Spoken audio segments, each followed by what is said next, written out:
A la palabra del Señor en esta tarde. Quiero invitarles a Sofonías, capítulo 3, nuestra segunda lectura. Vamos a leer el versículo número 2. No escuchó la voz, ni recibió la corrección, no confió en Jehová, no se acercó a su Dios. Y nuestro tema, como había anunciado, se titula Un diagnóstico de la naturaleza humana. Y el título nos trae en nuestra mente, en nuestra imaginación, tal vez a la escena de un doctor, un paciente, una consulta, donde traemos una realidad que nos está afectando para obtener alguna manera de solucionarla. En particular, estamos en un invierno o un otoño ya que ha sido frío, estamos ya comenzando los días fríos y vemos los resultados de todo esto en resfríos, otros problemas, y de otra manera afectan nuestro diario vivir y buscamos que podamos estar bien y vamos a un doctor para que ya sea algún remedio oral o alguna vacuna pueda ayudarnos a solucionar este problema.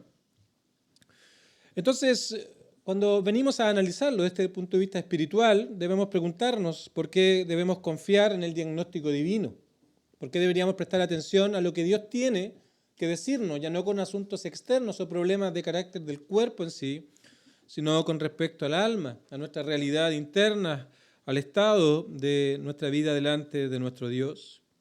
Cuando pensamos en términos médicos o científicos, y es indudable, yo creo que no hay duda que hemos tenido avance durante el paso de los años, la esperanza de vida aumenta, enfermedades han sido controladas.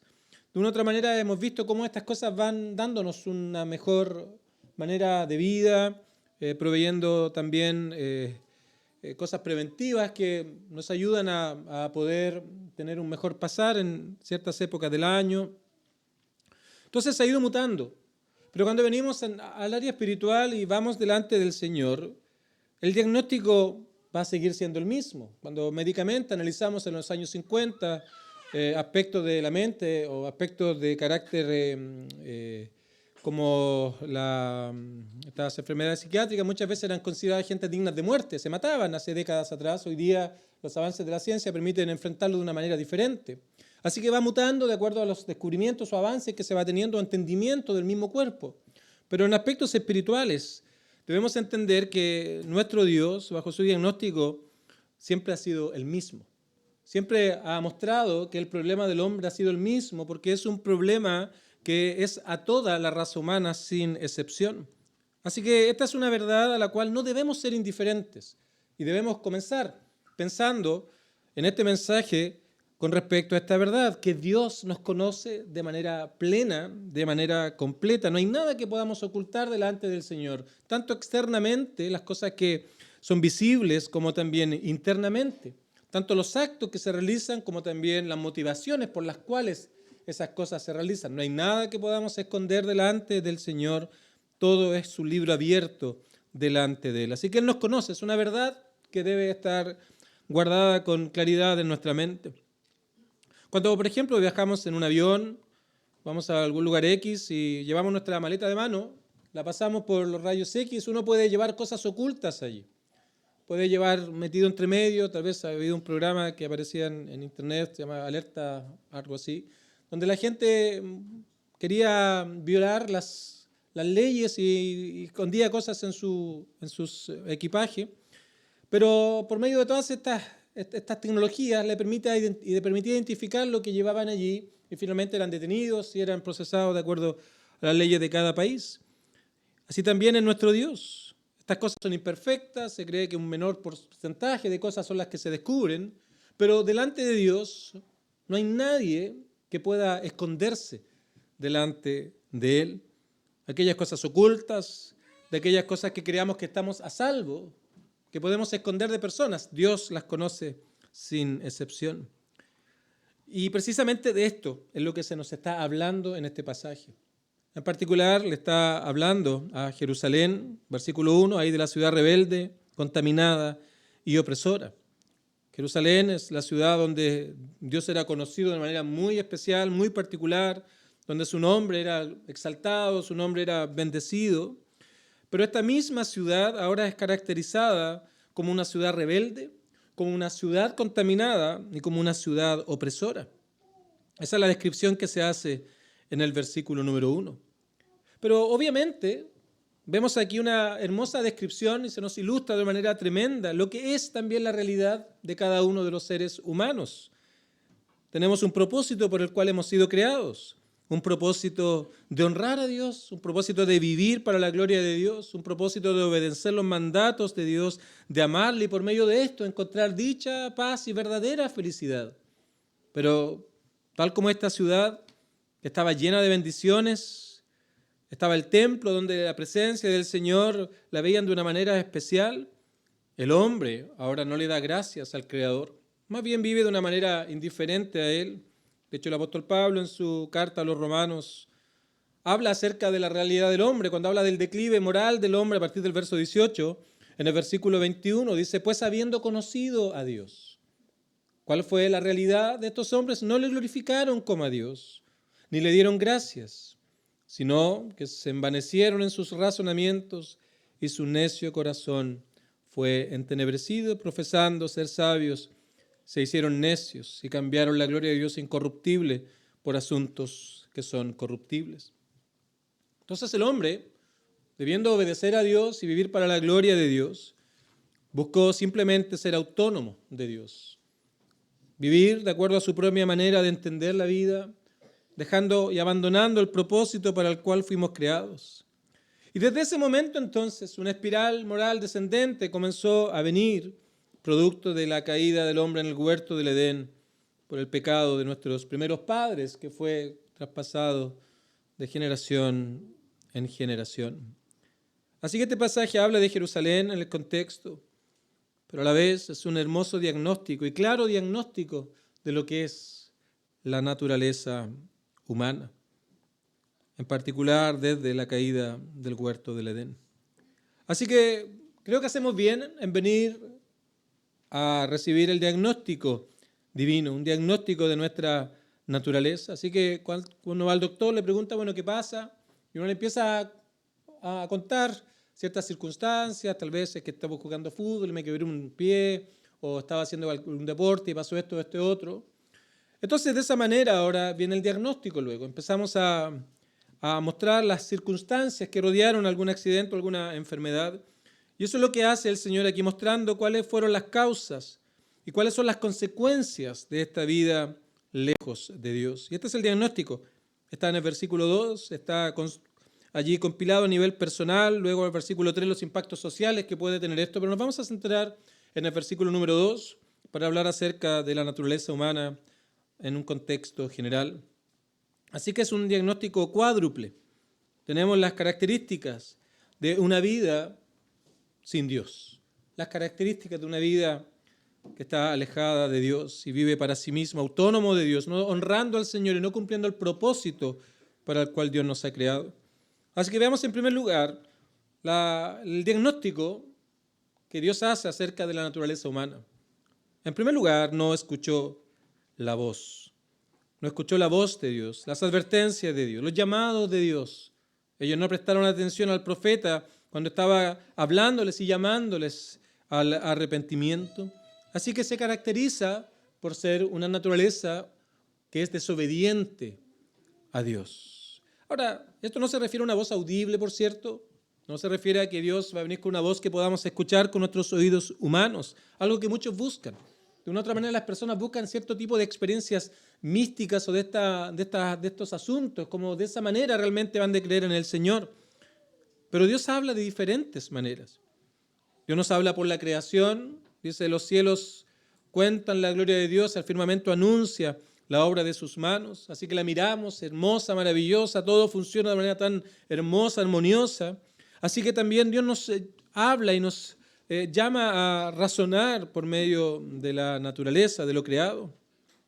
Pero ¿qué hace el hombre? Rechaza esta voz, rechaza darle los créditos al Creador y teorías se levantan, ideas humanas van en contra de todas estas cosas, porque el hombre, como dice acá, no escuchó la voz. En primer lugar, la voz de la creación, que hay un Creador que hizo todas estas cosas, pero tampoco escucha la voz de la provisión diaria que Dios da.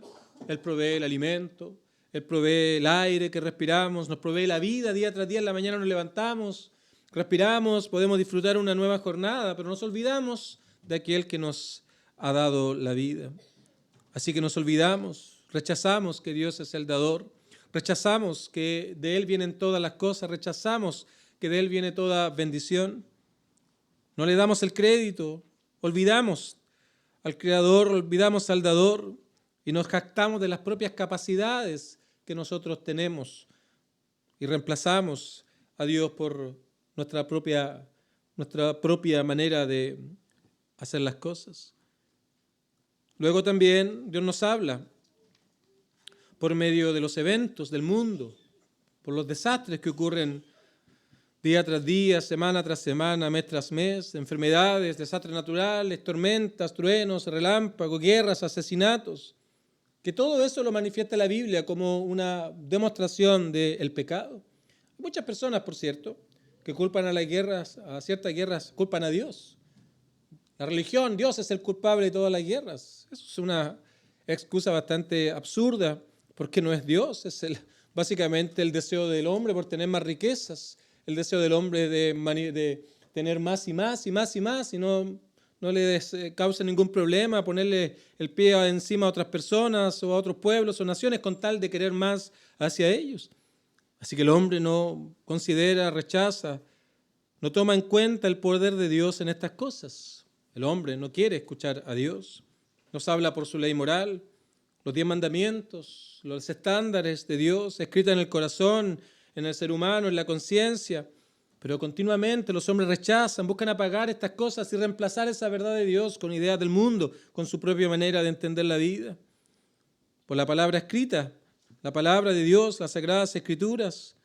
Los hombres no quieren leerla, la niegan, inventan cosas para desacreditarla, pero han pasado los siglos y ella sigue acá con nosotros, pero el hombre no la quiere escuchar. No quieren oír a los creyentes que traen esta verdad para decirnos y hablarnos acerca de Cristo. No lo hacen, no quieren escuchar. Domingo tras domingo anunciamos el Evangelio, hermanos van a lugares públicos, le hablamos a nuestros amigos durante la semana, o durante el mes, o durante el tiempo que el Señor nos da, pero no quieren oír, no quieren que Cristo reine sobre ellos. Así que esta acusación no es solamente para Jerusalén, la traemos. Y dado que la realidad humana es una realidad universal, una realidad pecaminosa delante del Señor, lo vemos reflejado en que el hombre no escucha la voz de Dios, no quiere escuchar la voz de Dios por medio de todas estas cosas que Él usa para hablarnos. Así que ese es el primer diagnóstico, no escucha a Dios. En segundo lugar, el escritor añade acá, ni recibió la corrección. La realidad aquí es que es un corazón orgulloso, un corazón duro, que desprecia el consejo, que desprecia la corrección. No recibieron la corrección. Y el Señor una y otra vez nos llama a pensar en nuestros caminos. Los profetas, palabras similares a estas, han dicho una y otra vez, meditad en vuestros caminos, venid y razonemos juntos. Es un llamado del Señor para que podamos pensar, meditar y razonar, pero el hombre, tal como un joven rebelde, no quiere tener un guía, no quiere tener un maestro, no quiere que haya nadie que le diga qué hacer, cómo hacerlo, y simplemente dicen, yo veré lo que es bueno para mí, yo veré aquellas cosas que son las que creo que me hacen bien y que son de beneficio para mí. No recibió la corrección, es el segundo diagnóstico de la naturaleza humana. No escucha la voz de Dios, la rechaza. No recibe la corrección de Dios, más bien quieren vivir de acuerdo al propio designio de su corazón. Y el tercer diagnóstico está aquí una vez más en el versículo 2, dice que no confió en Jehová. Jerusalén, esta ciudad a la cual le habla Sofonías, prefirió confiar en alianzas, en otras naciones, en otros ejércitos, imitando lo que ellos hacían, tomando los dioses de otros ejércitos para sí mismo, tomando las cosas que los extranjeros hacían como parte de su propia vida, que estaba en contra de las normas de Dios. Ellos prefirieron confiar en hombres, en ejércitos, pero no confiar en Dios. Y eso no es más que la actitud de autonomía e independencia de Dios que sigue toda naturaleza humana lejos de Dios. Siguen sus propios caminos, sus propios pensamientos, sus propios razonamientos. Hay caminos que les parece derecho y olvidan que un camino sin Dios no conduce sino a la muerte.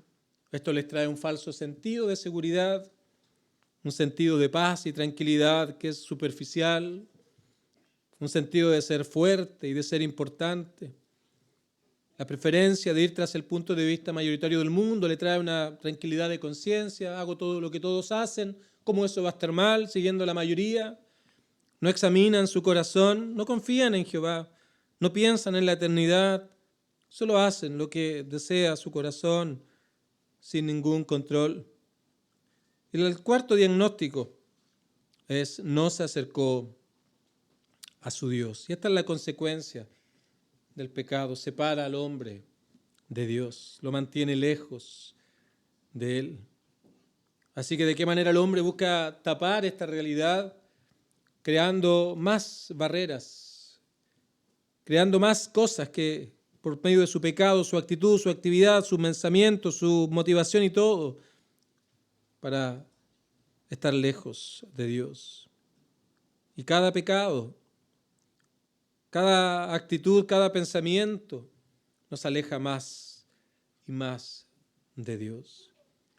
Este es el diagnóstico que nuestro Dios tiene para la naturaleza humana sin excepción, para los tiempos de Sofonías, para los tiempos actuales, para los tiempos de Caín, Abel, los primeros hombres que vivieron en esta tierra después de tal vez Adán y Eva, pero como también a cada uno de los hombres en este tiempo. Esta es una descripción perfecta de lo que la naturaleza del hombre es.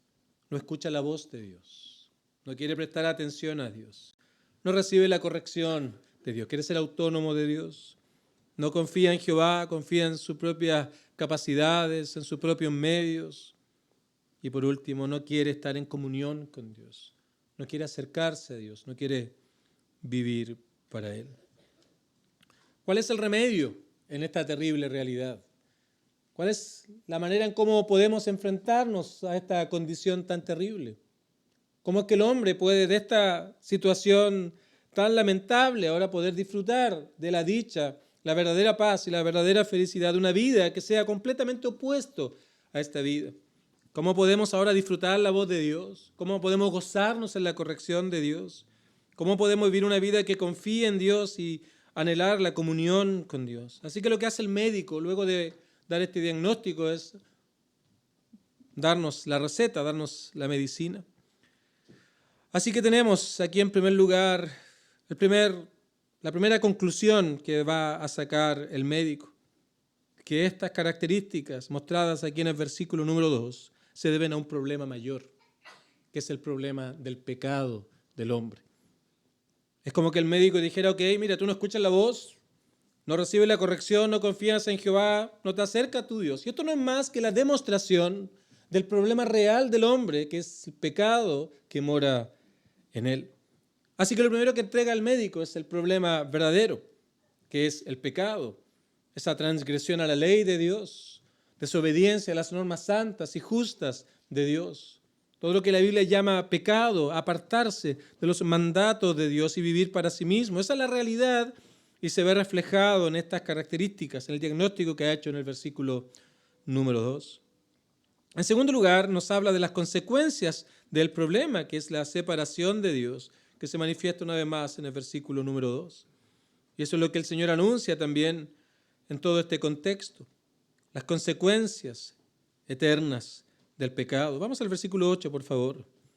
Pero aquí viene la advertencia del Evangelio. Por tanto, esperadme, dice Jehová, hasta el día que me levante para juzgaros, porque mi determinación es reunir las naciones, juntar los reinos para derramar sobre ellas mi enojo.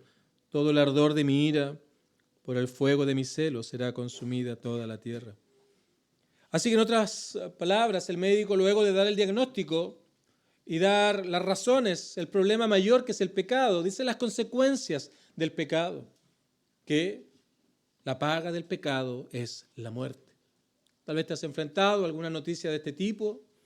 Tal vez aparecen ciertas enfermedades o ciertos nombres en particular y que nuestras mentes se alarman por las circunstancias porque se nos nombra algún tipo de enfermedad y el primer pensamiento que viene es muerte. No hay remedio para esto, no hay nada que hacer. Bueno, eso es el pecado, queridos hermanos, queridos amigos. El pecado tiene una consecuencia eterna, que es la condenación por siempre y para siempre. Aquí en el versículo 8 precisamente se nos advierte acerca de esto. El doctor le dice, esta es la realidad y estas son las consecuencias de este camino que estás siguiendo. Un día deberás presentarte delante del gran juez. Vas a tener que dar cuenta por tu vida. Vas a tener que dar cuenta porque viviste una vida no escuchando a Dios, no recibiendo corrección, no confiando en Jehová y no acercándote a Dios. Ahora no pienses que va a haber un tiempo para poder presentar tus argumentos. No pienses que vas a poder enarbolar alguna idea delante del gran juez. Porque las pruebas que van a ser presentadas delante de ti aquel último gran día te van a literalmente aplastar y no vas a tener ni una palabra que decir en contra de los argumentos que han de ser puestos como un fiscal, un sabueso de estas cosas que lo presenta con tal claridad que simplemente vas a tener que guardar silencio en aquel último gran día. Y eso es lo que plantea el versículo 8. El pecado conduce a la muerte. Y estos caminos que te parecen buenos, como dice Proverbios, un camino que te parece derecho, te vas a dar cuenta en aquel último gran día que no era más un camino hacia la muerte. Así que aquí está la advertencia. Llegará ese día y esperadme, dice Jehová. Pero un día me he de levantar, iré a juzgar a todos y a aquellos que han muerto viviendo esta vida sin Dios y alejados de Dios. No habrá para ellos sino enojo, el ardor de su ira, lejos por siempre y para siempre de la presencia de Dios. Así que van dos documentos que entrega dos recetas. La primera es pecado, ese es tu problema. Y esto no es más que la manifestación de esa realidad. En segundo lugar, las consecuencias de ese pecado, muerte eterna. Cuando venga ese último gran día no hay nada que podrás hacer para salvar tu alma, condenación eterna. Y luego entonces un tercer documento donde dice lo que necesitas. El médico te muestra y te dice, necesitas ser perdonado de esa vida, por ese pecado que has llevado. Es la única manera en que puedas vivir, es la única manera con la cual puedas sanarte de esa terrible realidad. Necesitas ser perdonado.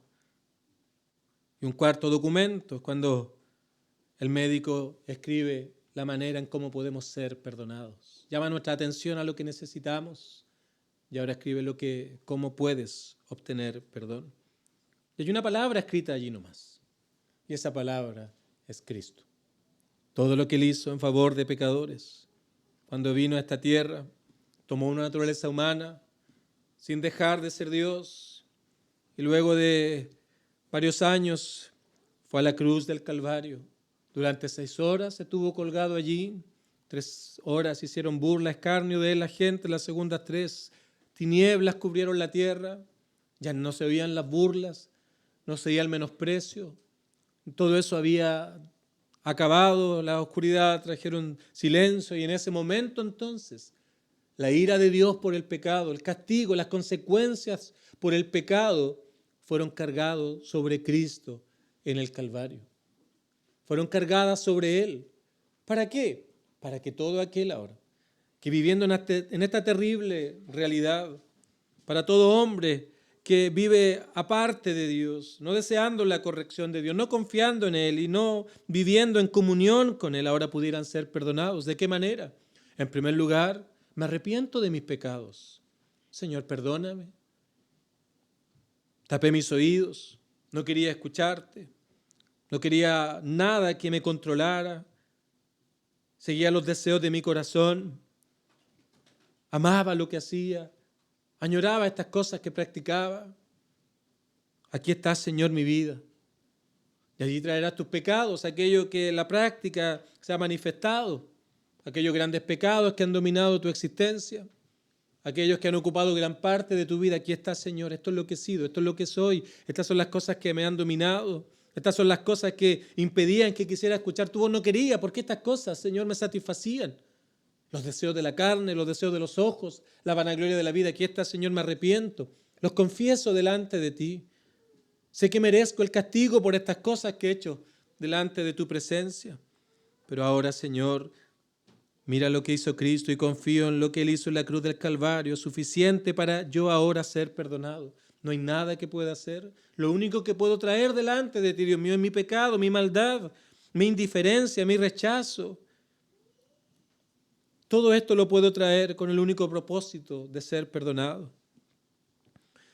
Eso es lo que el Señor nos llama ahora, a venir delante de Él. Cuando el doctor te entrega una receta, lo primero que haces es tomarla y ir a una farmacia, comprar el remedio. Pero qué hermosa es esa receta que nos hable y nos provea el remedio por medio de Cristo. Porque la sanidad del alma, la salvación y la comunión, la reconciliación y escapar de la ira venidera descansa en el propio poder de nuestro Dios. No lo puedes encontrar fuera de Él, fuera de Cristo, fuera de nuestro Dios. Lo único que puedes hallar son estas cosas que se describen aquí. Ampliemos brevemente a partir del verso 3 las consecuencias del pecado en un contexto social. Y esto es podría leerlo en las noticias y no te sorprendería lo que oímos todos los días en nuestro país. Los príncipes son leones rugientes, aprovechan los gobernantes de obtener el mayor rédito para su propio bienestar. En vez de hacer justicia para la cual fueron llamados, aprovechan el poder para satisfacerse a sí mismos. Los jueces, lobos nocturnos, hacen acuerdos en oculto para beneficiar a cierto grupo de personas y no hacer justicia al desvalido, como enseña la palabra del Señor. Los profetas que deberían anunciar la verdad de Dios, no quitarle nada al mensaje, ellos son livianos, satisfacen el comezón de oír. ¿Quieres oír estas cosas? Te las traen. ¿Quieres prosperidad? Te hablan de prosperidad. ¿Quiero dinero? Bueno, aquí está, a montones. ¿Quieres sanidad? Mira, Dios simplemente está para sanarte. Son livianos. No traen un mensaje de peso. Van de aquí para allá, simplemente satisfaciendo el deseo de oír de los hombres. Los sacerdotes contaminaron el santuario. Falsearon la ley. No, esos de tiempos antiguos te dirán, esas leyes son arcaicas, son para los tiempos bíblicos. Ahora podemos vivir bajo otras normas livianas, relajados. Eso es lo que hacen muchas iglesias, muchos predicadores. Personas tal vez que te gusta oír porque simplemente satisfacen lo del versículo 2. No estás escuchando la voz de Dios, estás escuchando cualquier cosa. No recibes corrección porque ellos te alientan en esa vida con tal de que le des su dinero o sus aplausos. No te invitan a confiar en Jehová, sino en ellos. No te acercan a Dios, más bien te alejan más de Dios. Tan solo en Cristo. Y Él te llama a venir delante de Él. No es algo que puedas comprar con dinero, o con un mérito, o con una obra, con un esfuerzo personal, producto de un buen comportamiento, una vida religiosa externa. La salvación, el perdón de Dios que tú necesitas, es una obra de gracia que Dios hace en favor de pecadores que vienen delante del Señor, reconociendo, este es mi problema, soy pecador. Estas son las consecuencias de mi pecado, merezco la muerte.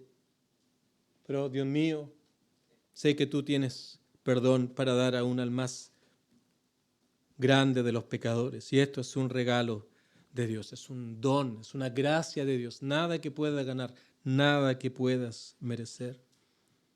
A veces un médico, tú te alegras cuando te da una receta y va a abrir su cajón, porque te va a dar algo.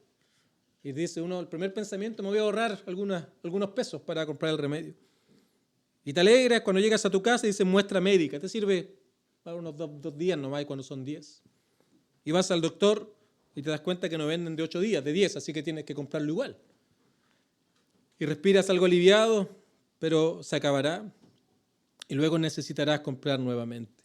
Así son las religiones. Te dan cositas simplemente para que satisfagas tu conciencia, para que te sientas feliz de manera temporal, por medio de un conjunto de obras que debes hacer, cumplir, ceremonias, pero son cosas que simplemente no tienen ningún valor delante del Señor. Dios dice que esto es por gracia, sin mérito humano, tan solo por gracia. Vamos al versículo 9 para ya concluir. En aquel tiempo devolveré yo a los pueblos pureza de labios. Esta es una obra que Dios hace, que Él trae,